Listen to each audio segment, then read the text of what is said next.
Assalamualaikum warahmatullahi wabarakatuh. Waalaikumsalam warahmatullahi wabarakatuh. Baik, perkenalkan nama saya Muhammad Kasih Najat dan rekan saya. Ilham Danu Kuswanto atau bisa dipanggil Danu teman-teman. Nah, jadi kita di sini bakalan berdiskusi beberapa pernyataan tentang manajemen strategi. Kita bakal membahas satu pernyataan, satu segmen yang pertama, yaitu strategi bisnis dan segmentasi generasi harus menyesuaikan dengan segmentasi generasi pasar seperti Gen Z atau milenial. Nah, ini kan ramai diperbincangkan ya teman-teman. Saya di sini melihat bahwa pernyataan ini itu pernyataan yang sangat relevan karena jika kita melihat dari teori persamaan modern atau teori dari Philip Kotler, dia tuh mengupakan bahwa pasar tidak bersifat homogen. Konsumen memiliki perbedaan dan kebutuhan nilai perilaku dan cara mengambil keputusan. Nah, itu menurut saya. Nah, kalau menurut dari Mas Danu sendiri, nah gimana Mas? Oke, jadi yang disampaikan tadi oleh Mas Sasa. Ya, Nah, kita ini era Gen Z Mas Sasa ya, sebenarnya. Nah, sekarang ini zaman-zamannya orang yang dimana menggunakan media sosial teman-teman. Kalau dari saya sendiri menanggapi terkait kasus seperti ini ya teman-teman, apalagi banyak menggunakan marketplace terus melalui Facebook dan lain sebagainya. Kalau menurut saya, kalau dari saya sih tidak dari menggunakan itu sih sebenarnya tidak masalah teman-teman. Dan banyak kita menggunakan metode-metode yang bukan di era Gen Z sendiri. Mungkin bisa melalui metode yang dilakukan tradisional oleh pihak marketing tersebut.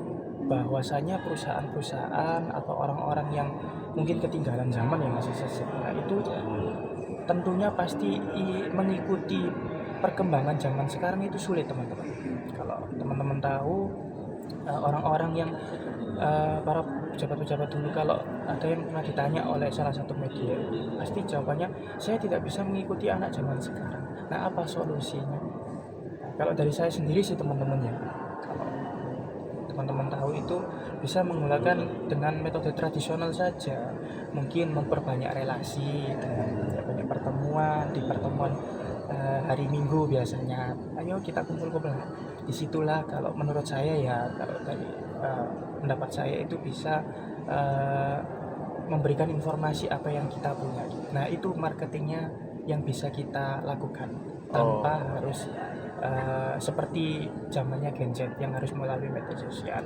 Karena kan kita tahu Mas Asis, banyak orang tua itu yang sulit atau tidak bisa mengikuti zaman Gen Z karena kan semuanya sekarang ini menggunakan teknologi Mas Asis. nggak semua orang itu paham mengenai apa yang diminati Gen Z zaman sekarang atau milenial. Kita kan tahu kalau generasi Gen Z sama milenial itu berbeda. Jadi kan seperti yang apa kita bahas pertama tadi, yaitu kita membahas strategi pemasaran itu harus sesuai dengan Gen Z dan milenial, gitu kan. Betul. Nah, ini kan menurut saya itu emang sesuai gitu loh.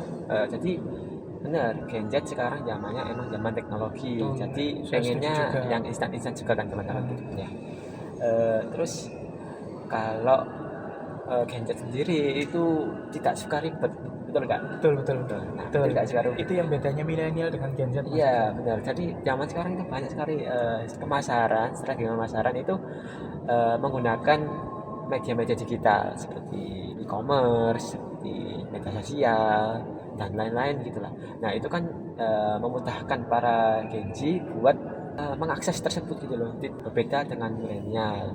Kalau milenial sebenarnya milenial juga sekarang sudah masuknya ke zaman teknologi, cuman kan tidak semua itu bisa mereka pahami gitu kan ya.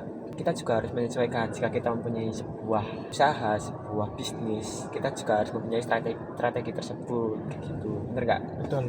Ya seperti itu. Jadi harus menyesuaikan segmentasi pasar kita. Semisal segmentasi pasar kita Genji, ya kita harus menyesuaikan. Genji itu pengennya seperti apa, maunya kayak gimana, barang-barang kayak gimana, pemasarannya kayak gimana. Nah, itu kita harus tahu. Begitupun dengan milenial, kayak gitu teman-teman. Sebenarnya saya setuju dengan pendapat Mas Asas sih.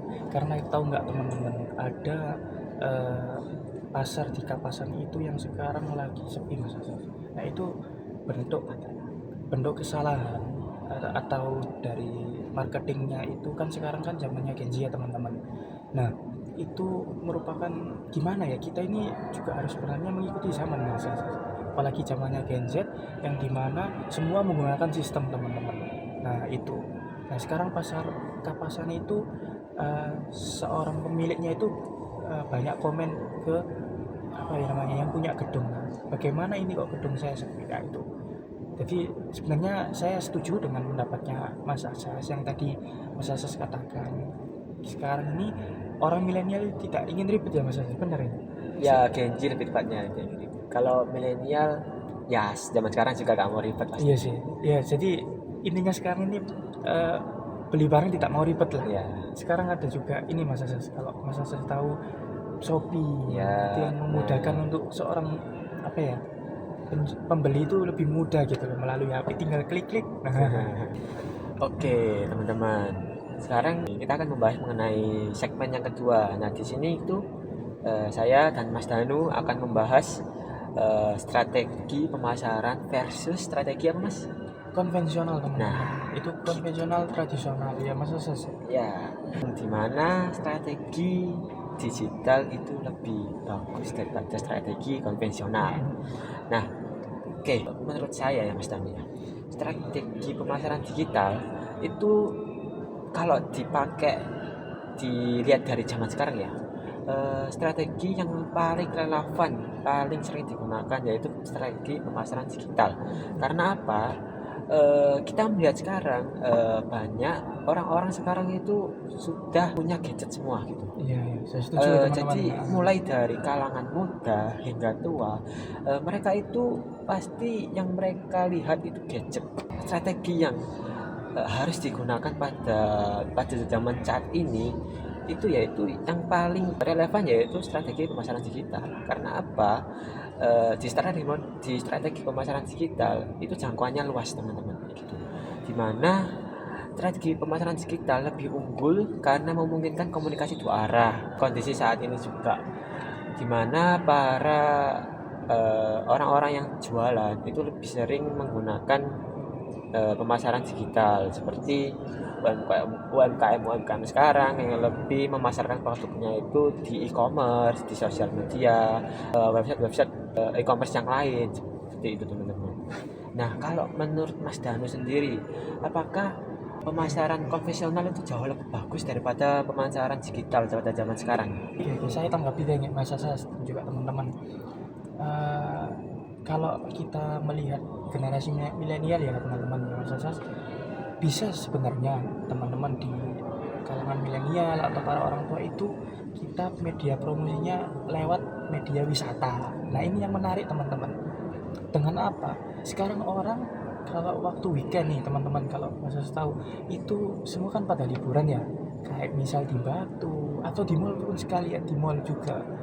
Walaupun mall kan memang kadang kita bisa lihat dari HP, tapi ada juga yang media promosi itu yang tidak bisa dilihat di HP ataupun bisanya dilihat di mall. Nah, dalam bentuk marketing dari generasi milenial itu bisa kita tampilkan di area-area wisata gitu teman-teman. Apalagi nih kalau Mas Anas tahu teman-teman itu biasanya orang kunjungan wisata itu banyak melihat oh ini ternyata ada promo, oh ini ada misal buy one get one. Nah, Buy one get one ya, buy one get itu one. ya.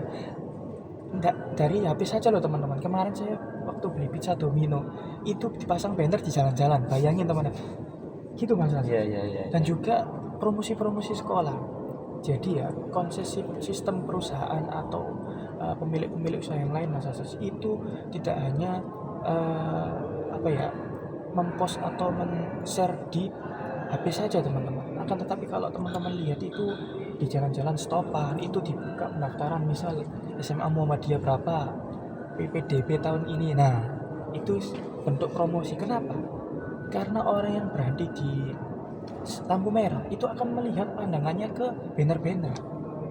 Saya sendiri ya, saya sendiri Mas. Waktu itu saya lihatnya banner di jalan.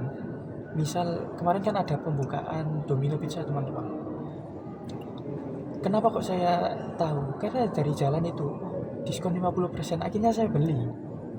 Bukan bukan dari HP, dari jalan. Ternyata ya benar, diskon 50%. Akhirnya saya beli. Yang awalnya harganya 100 menjadi 50.000. Kalau nggak salah itu jadi 60.000 lah. Ada pajaknya dan sekalian. Gitu Mas Hasan. Jadi masih bisa dipertimbangkan generasi milenial ini untuk terus tetap konsisten di era Gen Z. Dulu itu Mas Hasan, zaman saya waktu SMP itu masih ruame itu. Iya, iya, Karena iya. apa? Karena dulu itu masih jarang ya teman-teman seperti aplikasi-aplikasi lain, sehingga orang wisata dari Jogja itu ke Jombang itu atau dari Kediri ke Jombang itu tahu. Karena apa?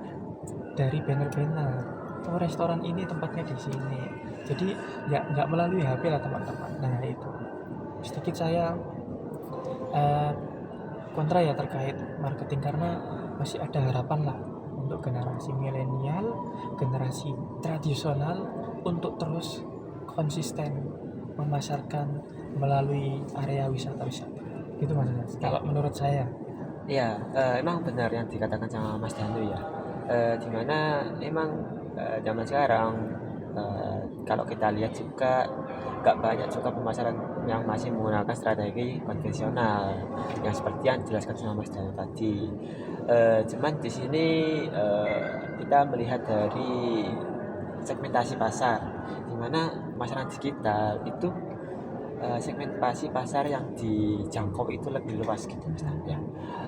Dimana kalau masyarakat konvensional gitu itu kan ya emang yang seperti Mas Dano katakan tadi, kayak banner yang ditaruh di lampu merah gitu, bisa dilihat sama orang-orang yang berhenti di lampu merah, oh ada banner Domino's 50%, tapi kan orang pasti karena itu nggak mungkin langsung ke Domino's gitu, nggak mungkin, pasti pulang dulu ataupun ya lupa lah sama apa namanya promosi pemasaran yang di lampu merah tadi, pasti eh, mereka buka HP, oh dan di HP ini ada selembaran ataupun ada iklan yang menayangkan Domino's diskon 50%, pesan langsung di sini. Nah, itu kan kayak lebih enak gitu teman-teman. Nah, kalian tinggal klik, kirim alamat, pesan yang apa, terus barang diantar ke rumah. Itu ya Mas Dani. Iya, iya Mas Asa. Ya, Saya sebenarnya gini Mas Asa, saya setuju juga. Karena kan saya sendiri Gen Z. ya kita Pengguna. semua Gen Z, kita semua Gen Z. jadi jadi kita perlunya tahu ya teman-teman, nggak hanya strategi konvensional dan strategi eh, yang modern sekarang ini, strategi Gen Z.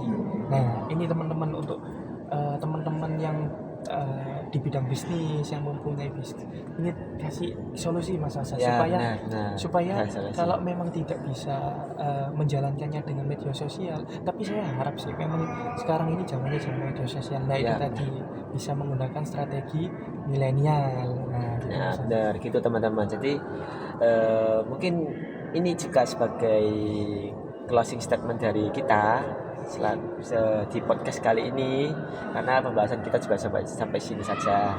Jadi gini, buat teman-teman yang sedang menjalani bisnis atau sedang berkarir di dunia bisnis gitu, teman-teman harus bisa menentukan segmentasi pasar teman-teman. Kalau kalian pengen pemasaran kalian itu luas, kalian pengen pemasaran itu terjangkau di halayak ramai, pengen banyak pembeli, nah teman-teman bisa mencoba di pemasaran digital tersebut. Karena apa? Di pemasaran digital itu menurut saya pribadi, setelah melihat banyak orang-orang yang sukses di luar sana, itu sangat-sangat relevan di zaman sekarang gitu. Dimana zaman sekarang kan zamannya teknologi gitu kan ya misalnya ya. Saya setuju juga Mas Asa. Gitu. Jadi perlu pentingnya kita melihat kondisi juga, kondisi usaha kita pengen seperti apa, dan kita juga harus melek akan teknologi tersebut. Dan untuk strategi konvensional juga tidak kalah kok teman-teman. Kalaupun belum bisa mengakses mengenai digital, mengenai teknologi, kalian juga bisa dengan strategi konvensional. Tidak apa-apa teman-teman, semua itu bertahap gitu ya. Ya betul, saya Bertahap. setuju juga teman-teman itu yang disampaikan oleh Mas Asas. Jadi strategi milenial ini tidak kalah juga Konvensional konvensional lebih tepatnya gitu. ya. Itu Mas Asas. Ya, Iya. ya gitu teman-teman. Itu saja sih bincang-bincang kita pada pagi hari ini. Kalaupun teman-teman ada saran, ada rekomendasi, kita bincang-bincang apa selanjutnya, teman-teman bisa komen di bawah sini ya. Jangan lupa komen ya teman-teman, Ya. para Gen Z jangan lupa komen. Ya, apalagi teman-teman yang baru mulai di dunia bisnis. Gitu ya teman-teman. Oke, sekian dari kami. Wassalamualaikum warahmatullahi wabarakatuh. Waalaikumsalam warahmatullahi wabarakatuh. Bye teman-teman.